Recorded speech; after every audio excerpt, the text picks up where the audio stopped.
And I'm saying we are also part of the problem. One, for not really teaching our people to be open-minded, to open their own businesses. That's one. Number two, we are part of the problem because of, again, instead of supporting our local businesses, we decide to go to these foreign shops and we support them. We are buying, they are counterfeit goods. We are supporting them. That's why you see the mushroom of these shops all over the country. All right, so solving now the problem. We're just gonna start with the food one now, as they are manufacturing these counterfeit tissues now, counterfeit matches. Everything is counterfeit. What do you think? And they are killing South African brands. They are killing South African brands. Because of the brand now is no longer benefiting from the I saw a box of a match. It was not a lion. It was a tiger or something. And I was like, not even lion. It's not the same lion. But not the same lion. It's not the lion. The original one. It doesn't run. It doesn't roll. From the match, if you can just use that match. Yeah, the quality and all that. It's definite.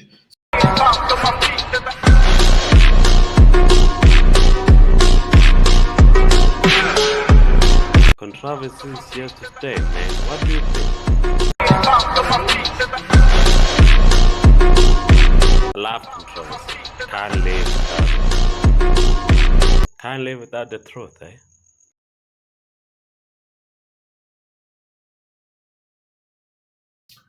Good day, good evening. Tobani Nkosi with the controversy, of course. And we are here once again to deliberate on those social illnesses. Mpetus Tele. Good day, sir. How are you? Good day, sir. How are you? You've got a nice t-shirt. Thank you, sir. All right. As we are concentrating on what matters most on the show, so we will be again posing those very interesting topics and deliberating on them. And today's very interesting deliberation would be township economy. And we've got Rosteve here to try and assist us in terms of identifying first what is township economy. And we will elaborate further. Steve, in township economy. Okay, thank you, Vetu, for granting me the latitude to dissect on the matter. Well, in simple terms, township economy, it's when money or the value of money or the businesses we trade among each other, in the specific location where you'd find what one business supports the other business. So that's what we call township economy. Particularly, it focuses mostly on blacks. And when we speak about township economy, we can speak about any small black businesses. So there is township economy, but it must be owned by people who are residing to that specific location, which will be now in a form of a township. It must be owned by South Africans who are specifically residing to that township. So those businesses, that's what we call township economy. All right. The government has infiltrated this market. How did we allow this, and why are we allowing it, if ever we have a say? Yeah. And in fact, perhaps it is very important for me because effectorization of principle is very important when we speak about these matters. That this thing, it started, during 1980s, where blacks were trying even more harder to kill white businesses. So what they did, they made laws, people were not allowed during Black Power to go and buy in or even support, white businesses like in Johannesburg and whatsoever. But rather, you would be preferred who supported the black businesses so that the white businesses, which were supported by the white regime government, would collapse. So that's why this thing it started. But again, it has a lot of problems maybe a lot of elements on how now we see the issue of, or the concept of township economy is failing. One in particular, it's the government that the issue of our porous borders, which allowed most people to come from not really African countries, but to other, even more especially Asian countries, to come into our shores. And obviously, these people, they would never compete with corporate, businesses. So they would rather come into the poor of the poor and compete with them in business sector. And they will kill, obviously. Definitely, they will kill it. Definitely. So that's where, the problem, started. That our government, in actual fact, allow these people to come into our countries. And again, the issue, the labor issues and the issue of small businesses, it's not really clear in terms of who should really own the business. If you go to other countries, in particular African countries, they will tell you that it's fine, you can own a business. In some countries, you cannot even own a business if you are a foreign national there. But in other countries, they would say it's fine, you can own a business here. But while you're going to employ, our people. And again, you're supposed to partner with our people. With their people. So we don't have... No, we don't. I think, the DTI, it gives privilege to anyone and everyone who wants to open a business. And the challenge of it, the laws and the regulations that, are guiding us as South Africans now are very much relaxed or retired to the other parties who are foreign nationals or operating the businesses in township in particular. So we are not safeguarded by our government. Yes, the government, it seems to perhaps take control or even protect.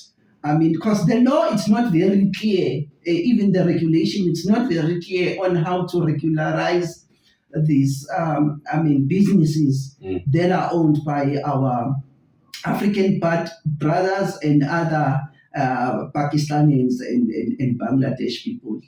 All right, while still on the business, the buildings, yes, I just want us to go back. Why do we as South Africans choose to take the shortcut of receiving a rent and renting those foreign nationals than operating those businesses as it is in our community? Yes, I was very fortunate to indulge some of our African fellows, and you would see Uguti. From their curriculum, they are taught certain skills, in particular business skills. That's why you'd find most people who are coming from Malawi, they are tailors. They fix refrigerators and all that. Because of their curriculum, it kind of allowed them. You go to Mozambique, you'd find most of these people are very good with their hands in terms of fixing cars, panel beating and all that. Which again, I may not say it's a scarce skill, but it's a skill that was not really introduced by white regime to South Africans, which, because you would understand, the curriculum back then, it was more of you speaking Afrikaans, speaking good English, so that you can be in a good position to serve your master. So that was the operandi back then. So these people, they would come here with those skills. And instead of going to the market or into the corporated world, what they will do, they will simply assemble themselves among ourselves, opening, these shops, panel beaters, and whatever. But again, now, it's the issue, Yoguti. These businesses are operated very much true in our backyards. And we are allowing that. I've seen there are some locations where they said no and they chased those guys out. Yes. So it is something that the whole community can stand up for and try and alleviate.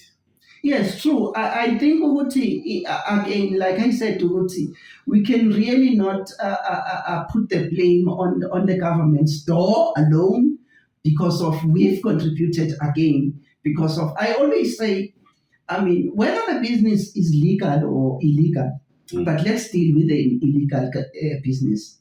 That business, it is continuing, profiting because of it is getting the support from the consumer, who is the buyer.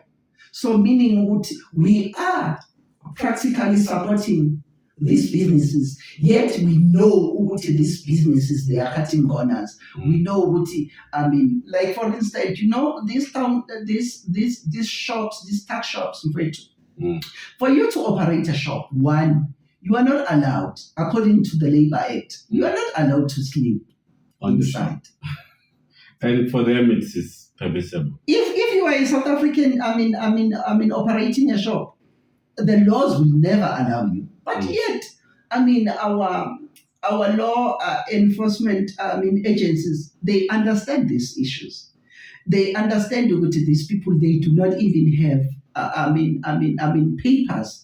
For instance, whether it's papers from DTI or whatsoever, SARS, tax clearances and all that. So Nothing. these people, nothing. So they operate this thing, meaning they won't even know the money or the value of money that this person is making. And that money, I can tell you for free that it's even leaving our shores, going to other African countries and in other, leaving to Asia. And there's also an issue that we are having. Uguti, most South Africans will say, Abo my friend, or the shops, they call them Abo my friend. They are less expensive or they are not expensive at all. That's true. But we should really now check on the quality of what they are selling. Whether you see now, it's the issue of all these bodies that standardize this these laws.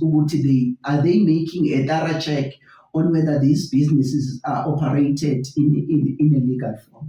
Why are you still on that? The food that we're getting from these guys is not really the original one. Now our health is on a risk now because of we're buying food that is manufactured. Health hazards. Yes. So even grandpa, I tried buying grandpa the other day. And I could find the old one. You see that one that you wrap it. Yes. And I thought, okay. So I thought grandpa has changed. China, Pakistan. It's been a year or more. Yes. And then they're still selling those old ones. All right, let's go to the buildings now. There are building structures also that are not in the standard. And they're posing again another risk. Right. And then we don't even have to look further. We need to look on the local municipality. To every township, there is what we call a town planner. And you'd understand what certain shops or certain factories, they are not even allowed to be, in a busy street or whatsoever. So therefore, any form of structure that you're going to build, you need to ask for a town planner to come and see, are you following, the right procedure and all that. And I'm saying, at least I know of a lot of South African, business people where you'd find ukuthi, e-government is very strict on them. Yet these people, we do not know ukuthi how they own these businesses. They just erect a structure from nowhere, you know, and you could even see with this structure that it can fall at any given time. But what I find it strange, ukuthi, you'd find ukuthi even the law enforcement agency members, you'll find them inside there.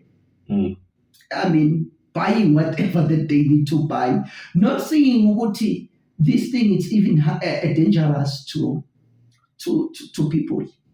So that's the issue that we're having. Ukuthi, what is happening to our councillors? What is happening to local authorities now? Because of they pass there each and every day. What are they saying?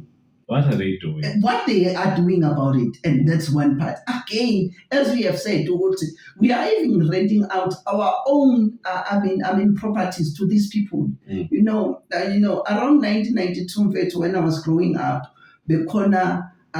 These general dealers, and then you would know ukuthi ukamthimunye lapha ukaphumalo wadlamini what. And in actual fact, most of business, prominent business people, they started there. The likes of Maponya and all that. They were owning these shops, in and around Soweto. But now you'd find ukuthi, that we are competing with Pakistan.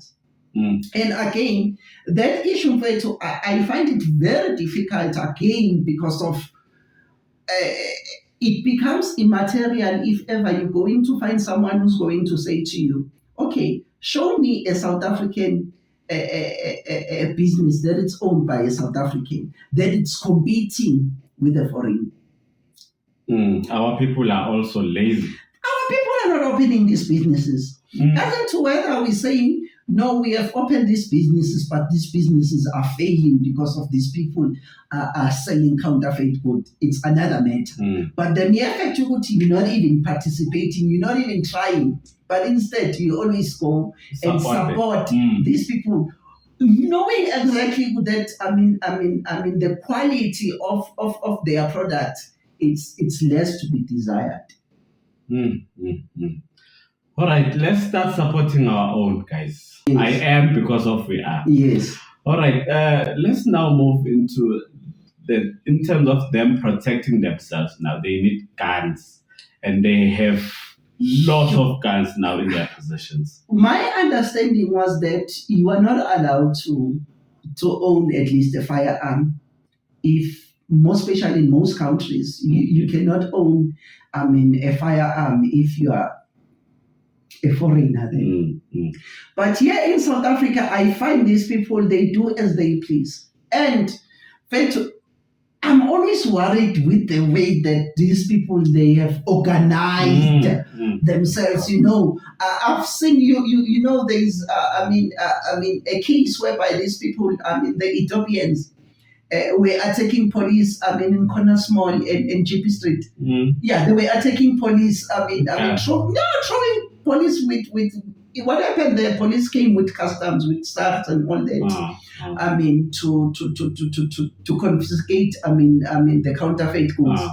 So these people retaliated, and again, it was now a matter of South Africans who said, "How come you would even throw stones to our police?" And then the issue of xenophobia started and all that. So you can say, these people, they are so much organized. In a sense, if there is something that is starting, you will see them with vans, taking out their stock, they are even having their own warehouses. Warehouses to where we are staying. And we are not even touching the issue of crime. Because if we understand these people, they hijack these trucks that are transporting food.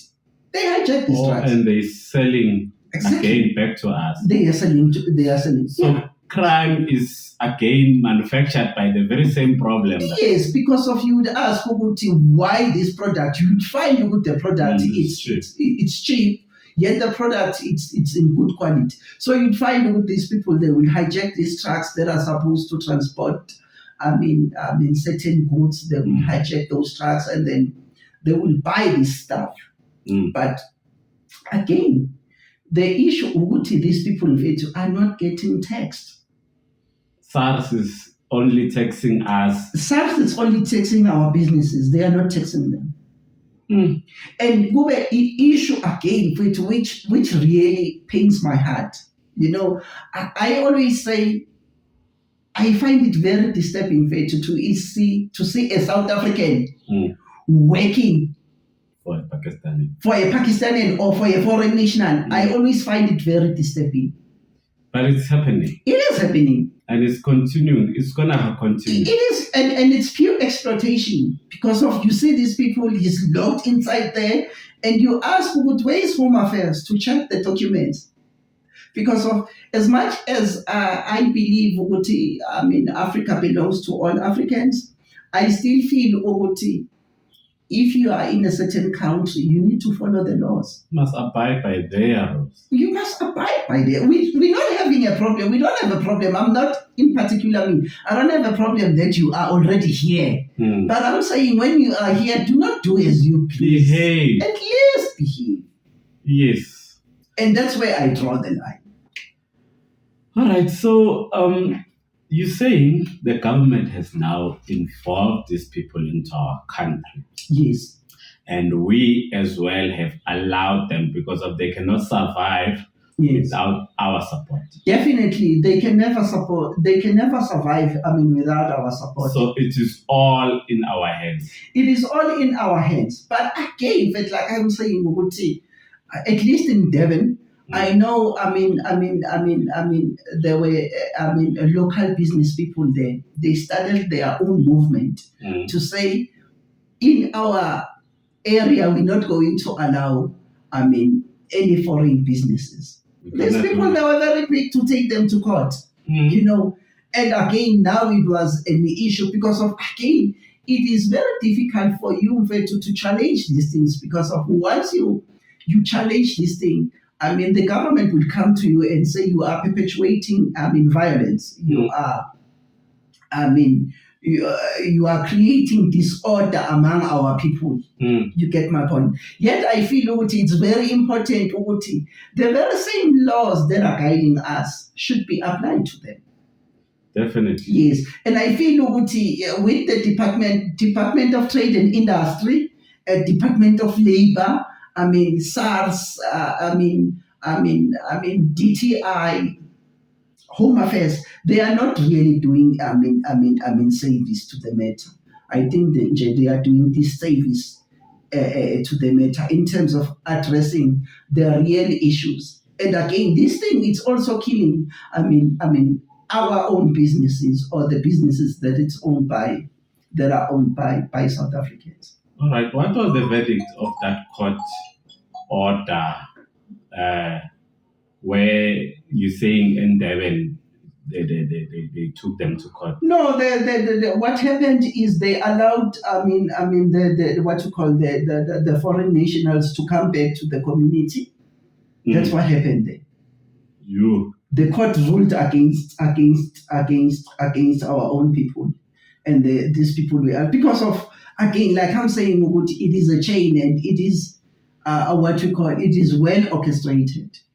So our government is continuously failing us because of they first bring these people here. Yes. And then now they are protecting them with their different laws. I understand there's a movement that protects them. Yes. They have lawyers. Yeah. It's protecting informal traders and all that. Yes. Even the former Johannesburg mayor, Mashaba, they took him to court, and within 5 days they were back in the streets of Joburg. And Mfethu, I do not know whether you have seen most of these tech shops that are owned by Bangladesh and Pakistan. You will always find 12-year-olds, 15-year-olds. Gallivanting around there, and that is a hub for these drugs. Nyaube and all. It's a hub. That business is very much connected to that, because you'd always wonder why, because you cannot never allow someone to come and stand in the door of your business. And they're always standing there. They're always standing there. So I know exactly for the fact even police, they know not only that these people are selling these counterfeit goods, but they are also selling drugs. Yes, they are drug lords, but who's going to touch them? No one. And they are gaining momentum, gaining power. They are gaining momentum. I've never seen this. You'd find there are five shops in one street. And they survive. They survive. They are paying a rent of 3,500 to the owner. They survive. And you ask yourself, how are they surviving? And I'm saying we are also part of the problem. One, for not really teaching our people to be open-minded, to open their own businesses. That's one. Number two, we are part of the problem because of, again, instead of supporting our local businesses, we decide to go to these foreign shops and we support them. We are buying, they are counterfeit goods. We are supporting them. That's why you see the mushroom of these shops all over the country. All right, so solving now the problem. We're just gonna start with the food one now, as they are manufacturing these counterfeit tissues now, counterfeit matches. Everything is counterfeit. What do you think? And they are killing South African brands. They are killing South African brands. Because of the brand now is no longer benefiting from the I saw a box of a match. It was not a lion. It was a tiger or something, and I was like, not even lion. It's not the same lion. But not the same lion. It's not the lion. The orange that one. It doesn't roll. It doesn't roll. From the match, if you can just use that match. Yeah, the quality and all that. Yes, definitely. So, where do we start now? The resolving, especially that one, because it's a sensitive matter. It involves our health, exactly. Our offspring going forward. How now do we But I always say, the question is, where are these factories? Yeah. Where are these plantations? Because obviously, with the magnitude of these businesses, it will simply mean that it's not operated in one room. There are plantations. There are factories, big factories. Big business. The question we should be asking: who's owning those shops, those factories? And then that's why you would see now the corruption. It starts from the top because of definitely these people are connected. These people are well protected even from the top. And I'm saying that because of the government itself, it does not really come with stringent measures to make sure they stop this act of crime. You'd find they speak about these things when there is a crisis or when people are revolting because of, again, people are getting tired. People, they will revolt now and then and that's it. But apart from that, that's where we need to start. I think we should close these plantations. We need to close where they manufacture this. We need to find them. Exactly. All right. Anyone with information, please, on where are these factories so we can bend them down? Yeah, no, that's where we start. Yeah, we need to bend them down. Even the bread there, you'll find what these people are doing to our people. All right. Now moving again to the building part now. Yes. What is expected? Where do we go if ever we want to report such? Just for our community out there to be aware that these things are wrong and they can be corrected in those specific channels. Yes, there is what we call the bylaws. You can report that to a local municipality office, which again I don't think it's going to work. But you can even take it further. Escalate it further to the Department of Trade and Industry, because small businesses and all that. But I'm saying that even for us as local people, we also need to organize ourselves the very same way that these people are organizing themselves. We must organize easy business to say, guys, I'm going to open a shop and I'm asking Uguti. I am asking your support. And again, and I must make sure Uguti I do justice. Because of again, the attitude that our local people, when they are owning these businesses, I mean, the study shows it's not the same. At 5 a.m. when you go out, you would find that shop it's opened, that it's owned by a Pakistani.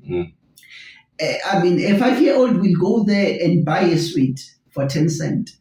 I mean, the Pakistan or whoever is going to give service to that 10-year-old, to that 5-year-old. That 5 cents. Exactly. But the value and the understanding of how to treat, I mean, the business into our local people, it's less to be desired. Don't you think now it goes back to the government providing those skills to those entrepreneurs? Yeah, but again, for me, I always ask, where's logic to it? Because of the logic, it says you are opening a business.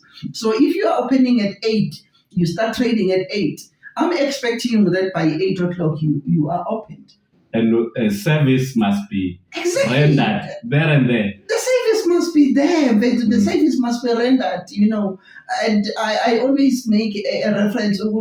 I mean, I'm a shopper owner, ngabantu bakithi. Uma ufika umthola lo mama ongale uyawasha ngathi uyamemeza. Uyakokota uyeza mayefika uzocela mhlawumbe usweet. Uyambona nje ukuthi umqanulile nje. Kwanele manje. Exactly. So that mentality again it must change. So I'm saying, as much as we're going to try, or we are trying to speak about these things, and we are saying, I mean, this evil act, it must be eradicated from our community. But again, we must also do justice by availing ourselves to say, hey, I want to open a barber shop here. I want to open a business, and I'm a South African, I'm there. Yeah, and we must stop this laziness of thinking now. Yes. The government must do everything. Exactly. Because like I say, Uguti, the reason we are speaking about township economy, it's because of it's happening within our surroundings. So it's something that really does not need a government. It's something that you can control. It's something that we can organize ourselves and say, from today in this street, we're not expecting any foreign shop to operate. But we are allowing, because of, again, the issue of closing these foreign shops. I know of one area where they closed these foreign shops. But even the local businesses now, South Africans, they did not open the shops. So the very same community now was suffering.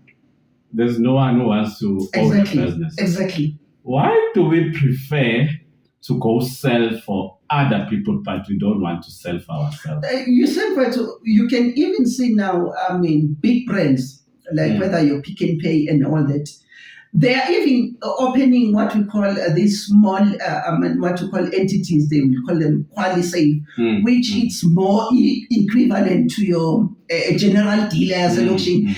But these brands are big brands. But again, they are competing with taking over. Exactly, taking over because of we are sleeping. What's stopping you to fully shop? What's and stopping? Have that 5 cents and eat. Exactly. I always say, as much as even today we have covered the issue of foreign nationals. I mean, really doing disservice to our people. But I'm saying, what's really stopping our South African people to open the very same shops? To do as they are doing. Exactly. Africa, my land, Africa, my people. As you can see, guys, we are woke and we are trying to wake you guys, you free thinkers out there. We want you to take your part, take your place in this economy and make sure we secure our economy in the townships. Thank you very much, Tsebe, for making this thing looks easy while it's not. I appreciate it. Thank you very much. All right. Can't live without the truth, eh?